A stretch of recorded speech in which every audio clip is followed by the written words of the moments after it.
Hi guys, तो ये है सेकंड पार्ट कोऑर्डिनेशन कंपाउंड का। हम लोगों ने ना ये पीनियल ग्लैंड तक अच्छे से रिवाइज कर लिया था। ठीक है, अगर आपने नहीं किया है रिवाइज, अगर आप नए चैनल पे हो तो जाके पहले फर्स्ट पार्ट देखो, उसके बाद यहाँ से थायराइड ग्लैंड से अपन पढ़ेंगे। ठीक है, और मैं सबसे पहले आपको बता, अगर आपने क्लिक कर लिया है ना वीडियो पे, अगर आप सोच रहे हो कि आपको नीट 2026 पढ़ना है तो पूरी वीडियो देखो ना। क्यों थोड़ा बहुत देख के चले जा रहे कि बाद में देख लेंगे, ऐसा मत करो। अगर आपको अभी मिल रहा है तुरंत पढ़ो और अच्छे से टिक लगा दो कि ये वाला चैप्टर हमारा कंप्लीट हो गया। ठीक है, ऐसे ही करना है। सो चलो अब मैं स्टार्ट करती हूँ, और बाकी का जो पोर्शन रह गया उसे कल करेंगे, क्योंकि एक साथ रिकॉर्ड करने में दिक्कत होती है और वॉइस ओवर करने में भी दिक्कत होती है मेरे को, क्योंकि अगर मैं ऐसे ही पढ़ाती जाऊँगी मतलब साथ के साथ, तो आवाज़ आपको अच्छे से नहीं आएगी, आपको बहुत ज़्यादा इरीटेशन होगी। इसी वजह से पहले मेरे को रिकॉर्ड करना पड़ता है, फिर वॉइस ओवर करनी पड़ती है, तो काफ़ी ज़्यादा टाइम लग जाता है मेरे को। ठीक है, सो चलो अब स्टार्ट करते हैं थायराइड ग्लैंड। ठीक है, so thyroid gland is composed of two lobes which are located on either sides of the trachea. ठीक है, thyroid gland is composed of two lobes which are located on either side of the trachea. इसका मतलब ये है कि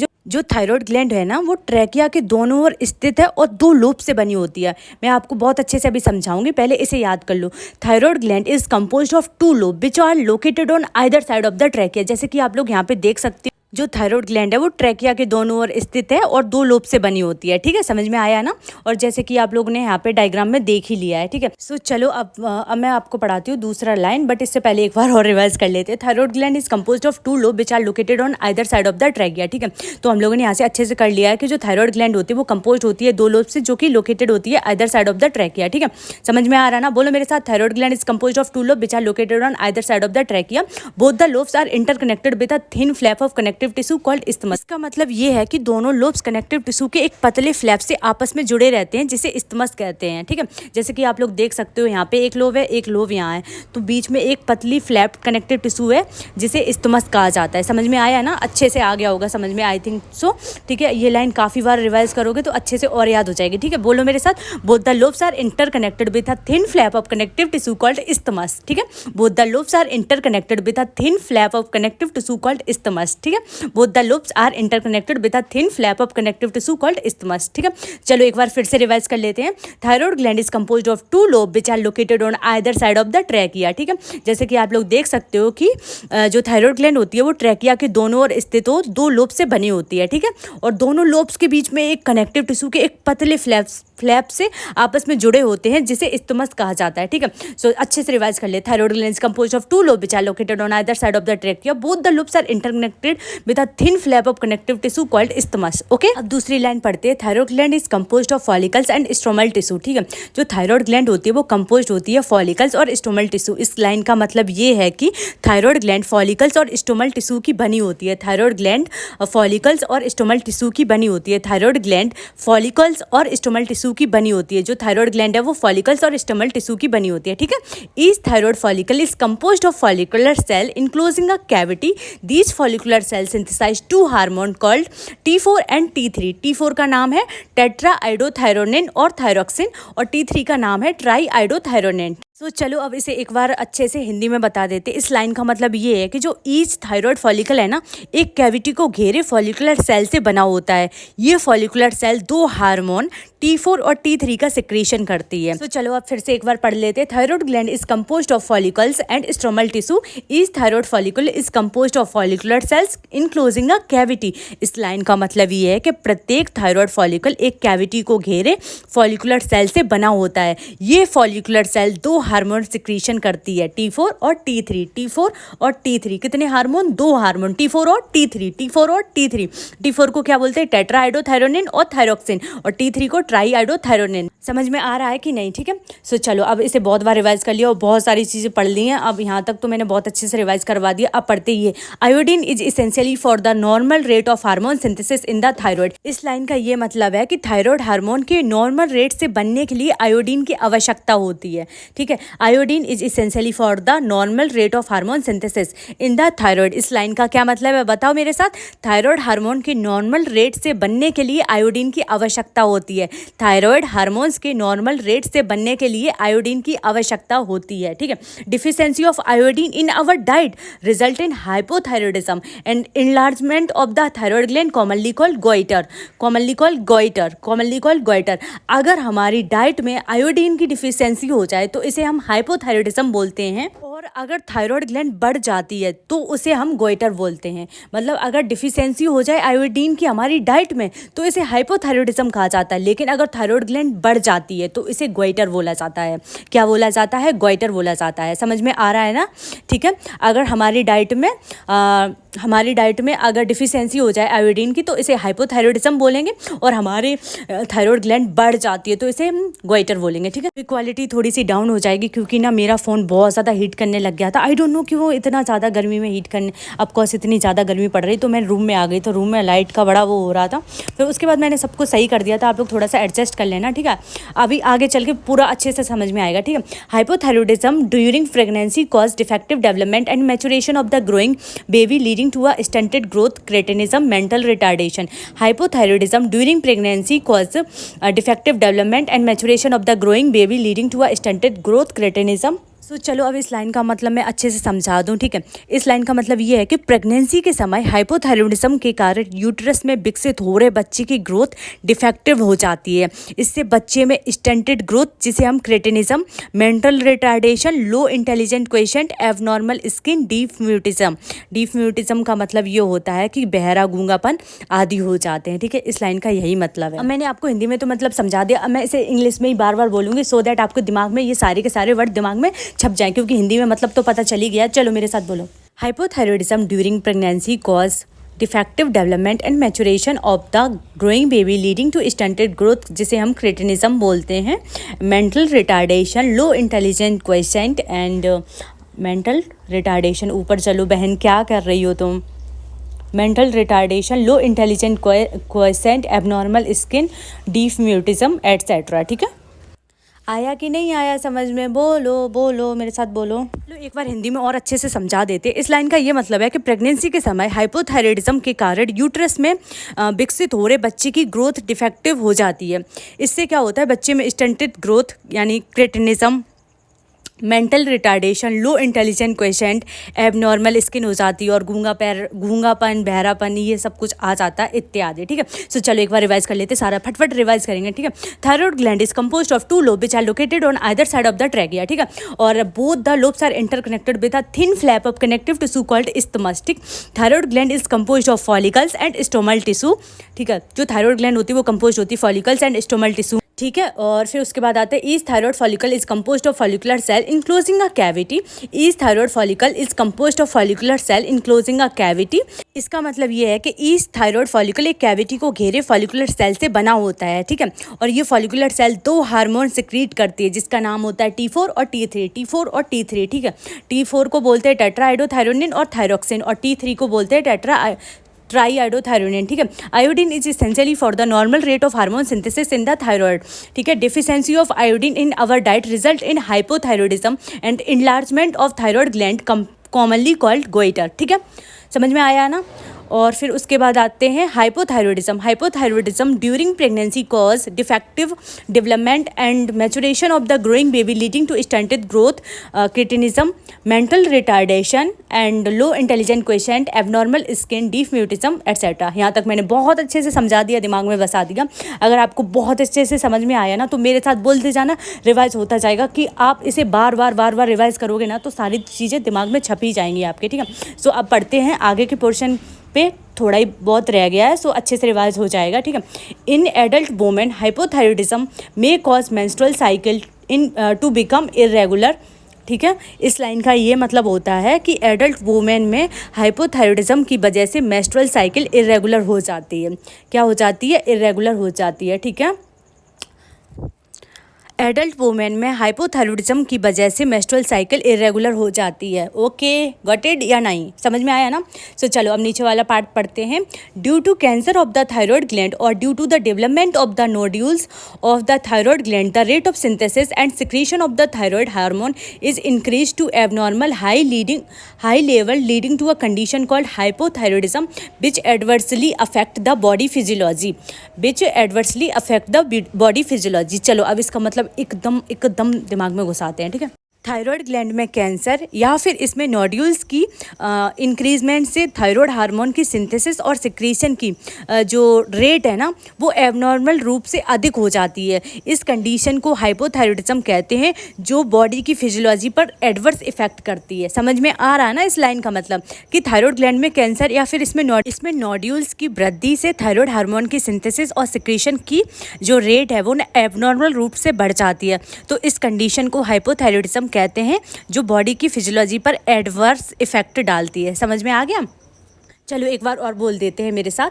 due to cancer of the thyroid gland और due to the development of the nodules of the thyroid gland, the rate of synthesis and secretion of thyroid hormone is increase to abnormal high level, leading to a condition called hypothyroidism which adversely affect the body physiology. ठीक है। Exophthalmic goitre is a form of hypothyroidism characterised by the enlargement of the thyroid gland, protrusion of the eye wall, increased basal metabolic rate and weight loss called Graves' disease। इस line का मतलब अगर आपने बता दिया ना comment section में, मज़ा आ जाएगा। एक्सोथैल्मिक गोइटर जो है ना वो एक प्रकार का हाइपोथायराइडिज्म है। ठीक है।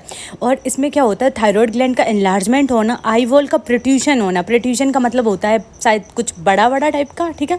और इंक्रीज हो जाना बेसल मेटाबॉलिक रेट का, और वेट लॉस हो जाना। जब बेसल मेटाबॉलिक रेट बढ़ेगा ना तो ऑफकोर्स यार वेट लॉस तो होगा ही होगा। तो इस डिसीज़ को ग्रेव्स डिसीज़ बोलते हैं। और आप लोग दिमाग में याद रखना कि जो ग्रेव्स डिसीज़ होती है ना, पूछ लिया जाता है कि कौन सी ग्लैंड में होती है, तो थायराइड ग्लैंड। ठीक है, इसका यही आंसर है। ओके, तो चलो अब मेरे साथ जल्दी जल्दी बोलो। Exophthalmic goitre is a form of hypothyroidism characterised by the enlargement of the thyroid gland, protrusion of the eye wall, increase basal metabolic rate and weight loss called Graves disease. ठीक है। Thyroid hormone play an important role in the regulation of the basal metabolic rate. These इस line का ये मतलब होता है कि जो थायराइड हार्मोन होता है ना उसमें बेसल मेटाबॉलिक रेट के रेगुलेशन में मुख्य भूमिका निभाते हैं। ठीक है। और ये हार्मोन आरबीसी के फॉर्मेशन में भी जो हेल्प करते हैं। ठीक है। थायराइड हार्मोन कार्बोहाइड्रेट और प्रोटीन और फैट के मेटाबॉलिज्म को कंट्रोल करते हैं, वाटर और इलेक्ट्रोलाइट बैलेंस की मेंटेनेंस को प्रभावित करते हैं। ठीक है। यार सीरियसली बहुत ज़्यादा टाइम लग रहा है रिकॉर्ड करने में, बट एक बार और अच्छे से ध्यान से सुन लो। Maintenance of water and electrolyte balance is also influenced by the hormones. Maintenance of water and electrolyte balance is also influenced by the thyroid hormone. Maintenance of water and electrolyte balance is also influenced by the thyroid hormone. Maintenance of water and electrolyte balance is also influenced by the thyroid hormone. Thyroid gland also secrete protein hormone called TCT। TCT का मतलब होता है thyrocalcitonin. ठीक है, which regulate the blood calcium level. इसका लाइन बहुत important है गाइस। थायरोकैल्सिटोनिन जो होता है वो ब्लड कैल्शियम लेवल को रेगुलेट करता है। ठीक है। Maintenance of water and electrolyte balance is also influenced by the thyroid hormone. और thyroid gland also secrete protein and TCT which regulate the blood calcium level. ठीक है, बहुत अच्छे से बता दिया। आप लोग भी बार बार पढ़ लो, और मैंने पूरा का पूरा अच्छे से रिवाइज भी करवा दिया गाइस। यार मेरे को मौत आ रही है रिकॉर्ड करने में। चलो पैराथायरॉयड ग्लैंड पढ़ते हैं जल्दी से। ठीक है। पैराथायरॉयड ग्लैंड जो होता है वो इन humans 4 parathyroid gland is found. जैसे कि आप लोग देख सकते हैं यहाँ पे 4 पैराथायरॉयड ग्लैंड है, और इस डायग्राम को याद रखना। ठीक है। In humans 4 parathyroid glands are present on the back side of the thyroid gland, 1 pair each in the 2 lobes of the thyroid gland. इस लाइन का ये मतलब होता है कि ह्यूमन में 4 पैराथायरॉयड ग्लैंड होती है जो थायरॉयड ग्लैंड की बैक साइड पर लोकेट होती है। समझ में आ रहा है ना? जो ह्यूमंस में 4 पैराथायरॉयड ग्लैंड जो होती है वो प्रेजेंट होती हैं, और वो बैक साइड होती हैं। कहाँ पे होती हैं? बैक साइड होती है। किसके बैक साइड होती है? जो थायरॉयड ग्लैंड की बैक साइड पर स्थित होती है। ठीक है। चलो मेरे साथ बोलो। In humans 4 parathyroid glands are present on the back side of the thyroid gland, 1 pair each in the 2 lobes of the thyroid gland. ठीक है। Parathyroid gland secrete a peptide hormone जिसे बोलते हैं PTH। PTH का मतलब होता है parathyroid hormone. The parathyroid gland secrete a peptide hormone called parathyroid hormone जिसको बोलते हैं PTH। PTH parathyroid gland secrete a peptide hormone called PTH। PTH का मतलब पैराथायरॉयड हार्मोन। ठीक है, समझ में आ रहा है ना? थायरॉयड ग्लैंड्स के 2 लोब्स पर प्रत्येक एक जोड़ी पैराथायरॉयड ग्लैंड पाई जाती है। एक जोड़ी बोल दिया, समझ जाना, में है। ठीक है। और the secretion of PTH is regulated by the circulating level of calcium ion. जो सिक्रीशन होता है PTH का वो रेगुलेटेड होता है circulating levels of calcium ion. इस लाइन का ये मतलब होता है कि जो पैराथायरॉयड नामक एक पेप्टाइड हार्मोन का सिक्रीशन करती है, फिर उसके बाद आता है कि PTH का सिक्रीशन ब्लड में सर्कुलेट होने वाले कैल्शियम आयन के लेवल द्वारा रेगुलेट होता है। समझ में आया ना? PTH का सिक्रीशन ब्लड में सर्कुलेट होने वाले कैल्शियम आयन के लेवल द्वारा रेगुलेट होता है। ठीक है। वैसे तो मैं सही सही पढ़ रही हूँ, लेकिन अगर कुछ गलती हो भाई माफ़ कर देना, मेरा दिमाग एकदम बंद हो रहा है, इतना ज़्यादा रिकॉर्ड करना पड़ता है। Parathyroid hormone increase the calcium level in the blood. Parathyroid hormone increase the calcium level in the blood. Parathyroid hormone increase the calcium level in the blood. PTH acts on bones and stimulate the process of bone resorption, dissolution, demineralisation. इस line का ये मतलब होता है कि parathyroid blood में calcium level को बढ़ाता है और साथ ही साथ PTH बोन्स पर कार्य करता है और बोन्स के रीअब्जॉर्प्शन, डिसोल्यूशन और डीमिनरलाइजेशन को भी बढ़ाता है। ठीक है, PTH बोन्स पर वर्क करता है और बोन्स के रीअब्जॉर्प्शन, डिसोल्यूशन, डीमिनरलाइजेशन को भी बढ़ाता है। ठीक है, ज़्यादा रिकॉर्ड करने का यही मतलब होता है कि दिमाग एकदम बंद हो जाए। PTH also stimulate reabsorption calcium by the renal tubules and increase calcium absorption from the digested food. ठीक है, PTH also stimulate reabsorption of Ca2+ by the renal tubules and increase Ca2+ absorption from the digested food. ठीक है, आया ना समझ में? बोलो okay, got it. इसका मतलब ये होता है कि PTH रीनल ट्यूब्यूल से कैल्शियम के रीअब्जॉर्प्शन और डाइजेस्टिव फूड से Ca2+ के एब्जॉर्प्शन को स्टिमुलेट करता। भाई क्या लाइन लिखी है, ओ माय गॉड, सीरियसली बहुत अच्छी लाइन है। ठीक है, अब ये पढ़ते हैं। Along with TCT play a significant role in calcium in the body of the body. In the body, यार क्या हो रहा है मेरे को, गाइस माफ़ कर देना।